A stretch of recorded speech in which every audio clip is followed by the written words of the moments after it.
तुम संसार के लोगों, इन सौदागर बच्चों का कदीमी जाल जान के छोड़ाओ, ताकि संसार में भला होवे। क्योंकि कदीमी जाल इन सौदागरों का ही है, क्योंकि इन्होंने कदीमी जाल को छोड़ा नहीं और सच सच दुनिया को बताते नहीं। क्योंकि गुप्ती पाप करते हैं, जिसको अपनी जात के आदमियों के हाथों से कराते हैं, सो इनके वो नौकर हैं। क्योंकि समुद्र हजारों कोसों में पड़ा है, नहीं मालूम कि कौन से टापू पे कराते हैं।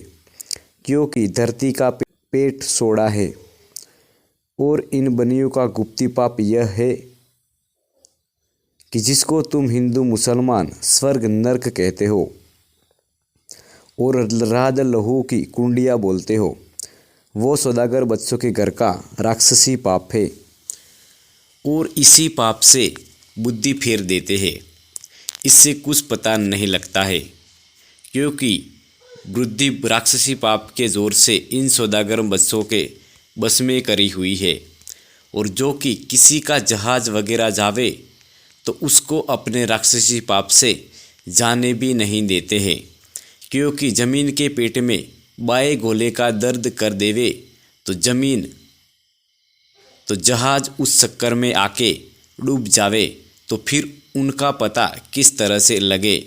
और जो कि समुद्र में भंवर पड़ता है और चढ़ाई करता है, तो उसकी मिसाल ऐसी है कि जैसे आदमी की ओजड़ी में रोग की वजह से गड़बड़ाहट होती है, उसी तरह से समुद्र को राक्षसी पाप से का रोग नहीं क्या होवे तो वो भी सीधा ही पड़ा रहे और भंवर वगैरह नहीं पड़े और ना चढ़ाई वगैरह करे। परंतु यह बनिए रात दिन जमीन माता के नाम का पाप कराते रहते हैं।